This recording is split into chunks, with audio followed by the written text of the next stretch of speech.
नमस्कार दोस्तों, सनातन शिक्षा में आपका हार्दिक अभिनंदन है। दोस्तों, जीवन में कुछ प्रश्न ऐसे हैं जो हर मनुष्य के मन में कभी न कभी अवश्य आते हैं, जैसे कि जीवन में दुख क्यों है? अगर जीवन में दुख न होते, केवल सुख ही सुख होता तो कितना अच्छा होता। इन दुखों से कैसे मुक्त हुआ जाए, इत्यादि। आज की इस विस्तृत वीडियो में हम इन्हीं प्रश्नों का उत्तर खोजेंगे। आइए और समय न लेते हुए वीडियो को आरंभ करते हैं।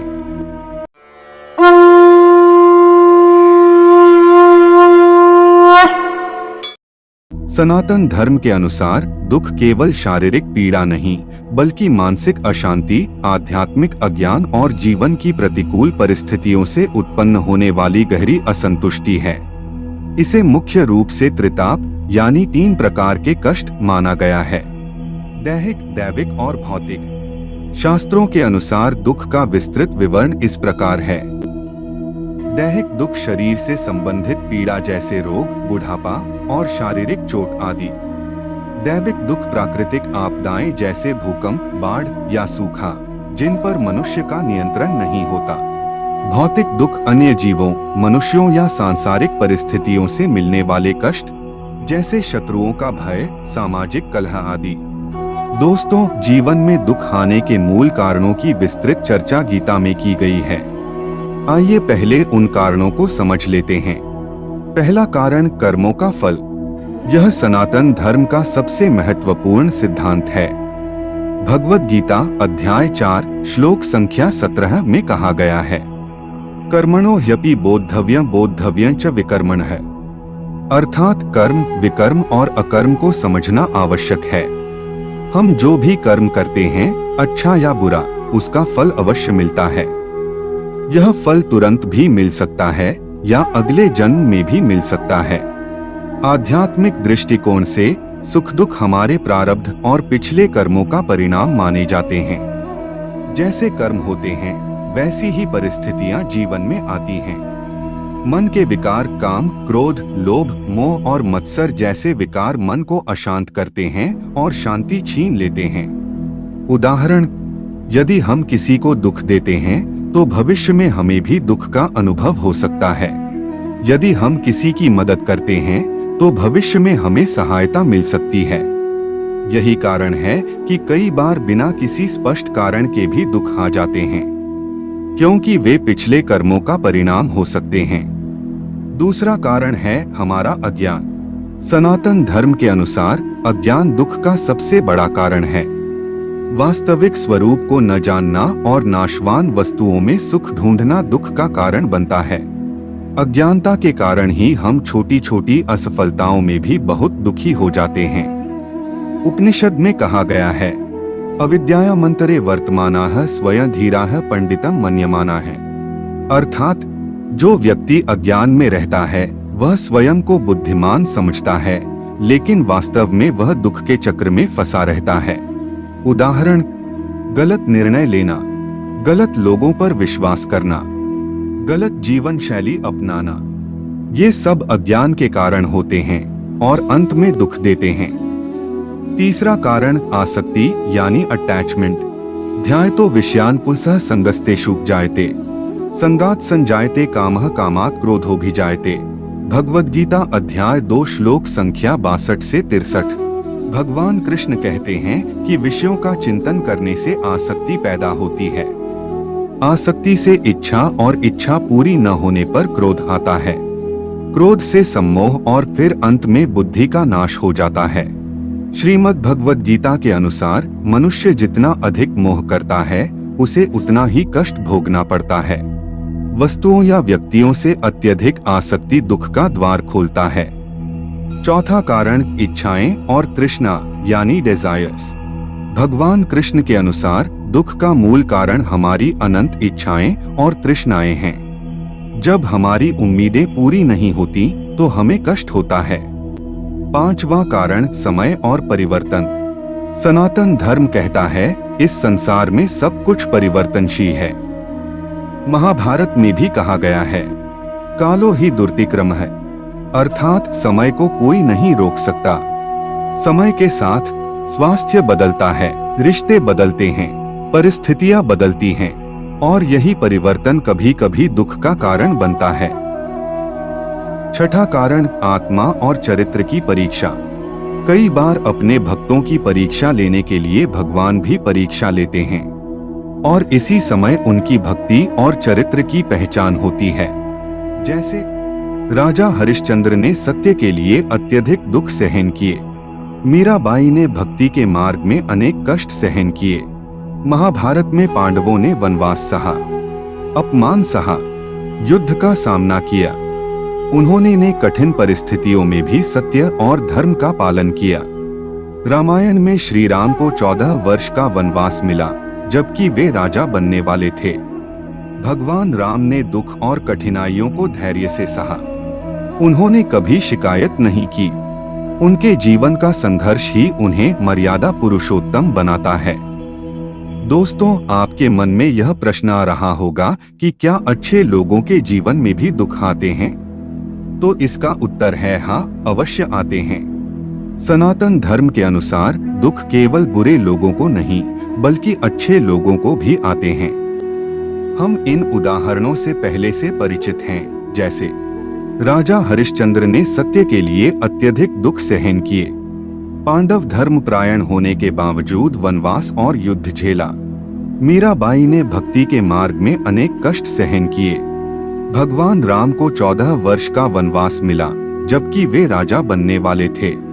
इन उदाहरणों से यह स्पष्ट होता है कि दुख जीवन का हिस्सा है, सजा नहीं। आइए अब वीडियो के दूसरे महत्वपूर्ण विषय की ओर चलते हैं। जीवन में दुख क्यों जरूरी है? दोस्तों, इसका सबसे पहला और प्रमुख कारण यह है कि दुख हमें मजबूत बनाते हैं। जीवन में जो व्यक्ति कठिनाइयों से गुजरता है, वही अंदर से सबसे मजबूत बनता है। सनातन धर्म में एक सुंदर उदाहरण दिया गया है, सोना जब तक आग में नहीं तपता, तब तक वह शुद्ध और चमकदार नहीं बनता। उसी प्रकार मनुष्य का चरित्र भी दुख और संघर्ष की आग में तपकर ही मजबूत बनता है। उदाहरण, एक विद्यार्थी जब बार बार असफल होता है, तो वह अधिक मेहनत करना सीखता है। यदि जीवन में कभी कठिनाई ही ना आए, तो हम मानसिक रूप से कमजोर रह सकते हैं। आइए इसे एक कहानी से समझते हैं। एक समय की बात है, एक आलीशान बगीचे में एक बहुत ही सुंदर गुलाब का पौधा था, जिस पर खिलने वाले फूल अपनी खुशबू और रंगत के लिए मशहूर थे। उसी पौधे की जड़ के पास एक छोटा सा पत्थर पड़ा था, जिसे माली अक्सर ठोकर मार देता था। गुलाब का फूल बहुत घमंडी था। वह सूरज की रोशनी, ठंडी हवा और तितलियों के प्यार में इतना डूबा था कि उसे लगता था जीवन बस एक उत्सव है। एक बार उस बगीचे में महीनों तक बारिश नहीं हुई। चिलचिलाती धूप ने धरती का सीना चीर दिया और गुलाब की पंखुड़ियां कुम्हलाकर झड़ने लगी। उस असहनीय तपन और प्यास के दुख में गुलाब ने पहली बार नीचे की ओर देखा, जहां वह उपेक्षित पत्थर अब भी अडिग खड़ा था और उसकी छाया में मिट्टी में थोड़ी सी नमी बची थी। उस दुख की घड़ी में गुलाब को समझ आया कि उसकी खूबसूरती की जड़ें उसी कठोर मिट्टी और पत्थरों के संघर्ष में छिपी थीं। जैसे ही उसे अपनी भूल का एहसास हुआ, आसमान से बारिश की बूंदें गिरी। अब गुलाब पहले से कहीं ज्यादा निखर उठा था, क्योंकि अब उसमें केवल रूप नहीं, बल्कि झुकने की विनम्रता और धैर्य की गहराई भी थी। इस कहानी का मर्म यही है कि दुख वह हथौड़ा है जो हमारे अहंकार की परतें तोड़कर हमें भीतर से कोमल और परिपक्व बनाता है। जैसे बिना तपती भट्टी के मिट्टी का घड़ा कभी पक्का नहीं होता, वैसे ही बिना दुखों की आंच के इंसान का चरित्र कभी निर्मल नहीं बनता। दूसरा, दुख हमें सही रास्ता दिखाते हैं। कई बार दुख हमारे जीवन में इसलिए आते हैं ताकि हम गलत रास्ते से वापस सही रास्ते पर आ सकें। भगवद गीता का एक गहरा संदेश है, जब मनुष्य धर्म से भटकता है तो जीवन में कठिनाइयां उसे चेतावनी देती हैं। उदाहरण, यदि कोई व्यक्ति गलत आदतों में पड़ जाता है, जैसे आलस्य, गुस्सा, गलत संगति, तो उसे समस्याएं आने लगती हैं। वही समस्याएं उसे सोचने पर मजबूर करती हैं कि मुझे अपना जीवन बदलना चाहिए। इस प्रकार दुख एक वार्निंग सिग्नल की तरह भी काम करता है। तीसरा, दुख हमें विनम्र और दूसरों के प्रति संवेदनशील बनाते हैं। जब सब कुछ अच्छा चलता है तो मनुष्य के अंदर अहंकार आ सकता है, लेकिन जब कठिन समय आता है तो मनुष्य समझता है कि जीवन में सब कुछ हमारे नियंत्रण में नहीं है। दुख हमें यह सिखाते हैं कि दूसरों का सम्मान करें, ईश्वर का आभार मानें और जीवन को सरलता से जिए।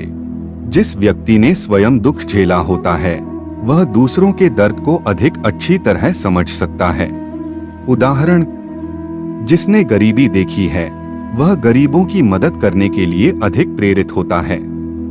जिसने बीमारी झेली है वह मरीजों के प्रति अधिक संवेदनशील होता है। यदि जीवन में कभी दुख न हो तो शायद हमारे अंदर दया और करुणा का भाव विकसित ही न हो। चौथा, दुख हमें आत्मज्ञान की ओर ले जाते हैं। अक्सर लोग भगवान को तभी याद करते हैं जब जीवन में कठिनाई आती है। यही कठिनाई हमारी चित्त की शुद्धि करती हैं और हमें आध्यात्मिक मार्ग की ओर ले जाती हैं। उपनिषद का एक प्रसिद्ध विचार है, दुख ही वह द्वार है जिससे मनुष्य आत्मा और परमात्मा की खोज शुरू करता है। कुंती माता ने भगवान कृष्ण से दुख का वरदान मांगा था ताकि वे हमेशा ईश्वर को याद रख सकें। दुख हमें वैराग्य और ईश्वर की ओर ले जाने का माध्यम है। उदाहरण, जब जीवन में सब कुछ अच्छा होता है तो हम केवल भौतिक सुखों में व्यस्त रहते हैं, लेकिन जब कठिन समय आता है तो हम जीवन के गहरे प्रश्न पूछने लगते हैं, मैं कौन हूँ? जीवन का उद्देश्य क्या है? यही प्रश्न आत्मज्ञान की शुरुआत होते हैं। पांचवा, दुख हमें सफलता का मूल्य सिखाते हैं। यदि जीवन में हमेशा खुशी ही होती तो खुशी का कोई विशेष मूल्य नहीं होता। अंधेरे के बिना रोशनी की कीमत नहीं समझी जा सकती। आर्थिक कठिनाई झेलने वाला व्यक्ति पैसे की कीमत समझता है। सरल उदाहरण, यदि कोई व्यक्ति हमेशा स्वस्थ रहा हो तो उसे स्वास्थ्य का महत्व कम महसूस हो सकता है, लेकिन जो व्यक्ति गंभीर बीमारी से ठीक होता है वह हर दिन को एक उपहार की तरह देखता है। इसलिए दुख हमें खुशी का असली स्वाद चखाते हैं। छठा, दुख जीवन को संतुलित रखते हैं। प्रकृति का नियम है, हर चीज में संतुलन होना चाहिए। दिन और रात, गर्मी और सर्दी, सुख और दुख। यदि जीवन में केवल सुख ही होता तो जीवन असंतुलित हो जाता। सनातन धर्म कहता है, सुख और दुख जीवन के दो पहिए हैं। दोनों के बिना जीवन की गाड़ी नहीं चल सकती। यदि जीवन में दुख न होते तो क्या होता? कल्पना कीजिए, यदि जीवन में कभी दुख ही न आते, लोग मेहनत करना बंद कर देते, कोई सीखने की कोशिश नहीं करता, कोई भगवान को याद नहीं करता, समाज में अनुशासन और जिम्मेदारी कम हो जाती। संक्षेप में, मनुष्य का विकास रुक जाता। दुख ही वह शक्ति है जो मनुष्य को आगे बढ़ने के लिए प्रेरित करती है। आइए इसे एक कहानी से समझते हैं। एक बार एक व्यक्ति ने ईश्वर से प्रार्थना की, हे प्रभु, मेरे जीवन से सारे दुख मिटा दो, मुझे सिर्फ सुख ही सुख चाहिए। भगवान प्रकट हुए और बोले, तथास्तु, आज से तुम्हारे जीवन में कोई दुख नहीं रहेगा। वह व्यक्ति बहुत खुश हुआ। कुछ दिन बीते, वह जो चाहता उसे वही मिलता।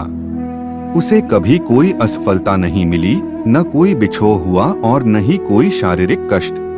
शुरू में उसे बहुत अच्छा लगा, लेकिन धीरे धीरे उसे सब कुछ नीरस लगने लगा। उसे न तो जीत की खुशी महसूस होती, क्योंकि वह कभी हारा नहीं था, और न ही भोजन का आनंद मिलता, क्योंकि उसे कभी भूख की तड़प या कमी का एहसास नहीं हुआ। उसे समझ आया कि बिना प्यास के पानी का कोई मूल्य नहीं है। उसने फिर प्रार्थना की, प्रभु, मुझे मेरा पुराना जीवन लौटा दें। बिना दुख के तो सुख का स्वाद ही खत्म हो गया है। दोस्तों, आइए अब वीडियो के अंतिम और सबसे महत्वपूर्ण विषय की ओर चलते हैं। दुख से कैसे बाहर निकला जाए। पहला उपाय, कर्म सुधारें। कर्म प्रधान विश्व रचि राखा, जो जस कर ही सो तस फल चाखा गोस्वामी तुलसीदास द्वारा रचित रामचरितमानस की एक प्रसिद्ध चौपाई है। इसका अर्थ है कि यह संसार कर्म प्रधान है और जो जैसा कर्म करता है उसे वैसा ही फल मिलता है। जैसा कर्म करेंगे वैसा ही फल मिलेगा। दुख और सुख दोनों हमारे कर्मों का परिणाम हैं। अच्छे कर्म करें, सत्य बोलें, दूसरों की मदद करें, ईमानदारी से काम करें, यह भविष्य के दुख को कम करता है। काहू न को सुख दुख कर दाता, निजकृत कर्म भोग सबो भ्राता। यह चौपाई श्री रामचरितमानस के अयोध्या कांड से ली गई है, जिसमें लक्ष्मण जी निषादराज को ज्ञान का उपदेश देते हुए कहते हैं कि कोई भी अन्य व्यक्ति किसी को सुख या दुख नहीं देता है। सभी जीव अपने स्वयं के द्वारा किए गए कर्मों, शुभ या अशुभ, का फल भोगते हैं, इसलिए किसी को दोष देना व्यर्थ है। कर्मण्येवाधिकारस्ते मा फलेषु कदाचन मां कर्मफल हेतुर्भूर्मा ते संगोस्त्व कर्मणि। अध्याय 2 श्लोक संख्या 47। अर्थात तुम्हारा अधिकार केवल कर्म करने में है, फल पर नहीं। इसलिए परिणाम की चिंता छोड़कर अपना कर्तव्य करते रहो। दुख का एक बड़ा कारण फल की चिंता है। जब हम कर्म पर ध्यान देते हैं तो मन शांत रहता है। दूसरा उपाय, भगवान पर विश्वास रखें। भगवद गीता अध्याय 18 श्लोक 66 में कहा गया है, सर्वधर्मान् परित्यज्य मामेकं शरणं व्रज अहत्वा सर्वपापेभ्यो मोक्षयिष्यामि मा शुचः। अर्थात भगवान श्री कृष्ण कहते हैं, सब धर्मों को छोड़कर मेरी शरण में आओ, मैं तुम्हें सभी पापों से मुक्त कर दूंगा। यही समर्पण है। कोई ही सोई जो राम रचि राखा, को करी तर्क बढ़ावे साखा रामचरितमानस की एक प्रसिद्ध चौपाई है। इसका अर्थ है कि वही होगा जो भगवान राम ने पहले से रच रखा है। व्यर्थ के तर्क वितर्क से वाद विवाद बढ़ाने का कोई लाभ नहीं है। यह पंक्ति समर्पण और भाग्य पर विश्वास को दर्शाती है, जो बताती है कि नीति के सामने मनुष्य के तर्क व्यर्थ हैं। जो कुछ भगवान राम ने पहले से तय कर रखा है वही होगा। बेकार की चिंता और तर्क करने से कुछ नहीं बदलता। सुनहु भरत भावी प्रबल, बिलखी कहेउ मुनिनाथ। हानि लाभु जीवनु मरनु, जसु अपजसु विधि हाथ। रामायण की यह चौपाई मुनि वशिष्ठ द्वारा भरत को दी गई सीख है। इसका अर्थ है कि होनी बलवान है, नुकसान फायदा, जीवन मरण और यशपयश ईश्वर के हाथ में है। यह चौपाई जीवन की अनिश्चितता को स्वीकार करने का संदेश देती है। मनुष्य को परिणाम की चिंता छोड़कर धर्म और कर्तव्य पर ध्यान देना चाहिए। तीसरा उपाय, ध्यान और प्रार्थना। ध्यान से मन शांत होता है, चिंता कम होती है, निर्णय सही होते हैं। आप रोज केवल 10-15 मिनट ध्यान करें, धीरे धीरे मन की शक्ति बढ़ेगी। चौथा उपाय, सकारात्मक दृष्टिकोण रखें। हर दुख के पीछे कोई न कोई सीख होती है। यदि हम उस सीख को समझ लें तो वही दुख हमारे जीवन को बेहतर बना सकता है। मात्रा स्पर्शास्तु कौन्तेय शीतोष्ण सुख दुहकदा है। आगमा पायनो नित्यास्तान स्थितिक्षस्व भारत। गीता अध्याय 2 श्लोक संख्या 14। हे अर्जुन, सुख और दुख ठंड गर्मी की तरह आते जाते रहते हैं। ये स्थायी नहीं हैं, इसलिए इन्हें धैर्य से सहन करना चाहिए। यह श्लोक स्पष्ट बताता है कि दुख जीवन का प्राकृतिक हिस्सा है और हमें उसे सहना सीखना चाहिए। पांचवा उपाय, स्थितप्रज्ञ बने। यह ही न व्यथ्यन्त्येते पुरुषं पुरुषर्षभ समदुःख सुखं धीरं सोमृतत्वाय कल्पते। अध्याय 2 श्लोक संख्या 15। अर्थात जो व्यक्ति सुख और दुख में समान रहता है और विचलित नहीं होता, वही स्थित प्रज्ञ है। वह मोक्ष प्राप्त करने योग्य बन जाता है। और अंत में, नैनम छिन्दन्ति शस्त्राणि नैनम दहति पावकः न चैनम क्लेद्यन्त्यापो न शोष्यति मारुतः। अर्थात आत्मा को कोई शस्त्र काट नहीं सकता, अग्नि उसे जला नहीं सकती, पानी उसे भिगो नहीं सकता, हवा उसे सुखा नहीं सकती। आत्मा अविनाशी और अमर है। यह श्रीमद् भगवद गीता के अध्याय 2 का श्लोक 23 है, जहां भगवान श्री कृष्ण आत्मा की अमरता और अजर अमर स्वरूप को समझाते हैं। मृत्यु केवल शरीर की होती है, आत्मा की नहीं। इसलिए मृत्यु से अत्यधिक डरने की आवश्यकता नहीं। जीवन में आने वाले दुख और कठिनाइयां अस्थायी हैं। आत्मा हमेशा सुरक्षित और अमर है। दोस्तों, इस वीडियो में बस इतना ही। फिर मिलते हैं ऐसी ही किसी ज्ञानवर्धक वीडियो के साथ। तब तक के लिए अपना और अपने परिवार के स्वास्थ्य का ध्यान रखें और देखते रहें सनातन शिक्षा। यदि आपको यह वीडियो ज्ञानवर्धक लगी हो तो इसे लाइक करें, अपने मित्रों और परिवार के साथ शेयर करें और ऐसे ही सनातन ज्ञान के लिए हमारे चैनल सनातन शिक्षा को सब्सक्राइब करना न भूलें। धन्यवाद। जय श्री राम।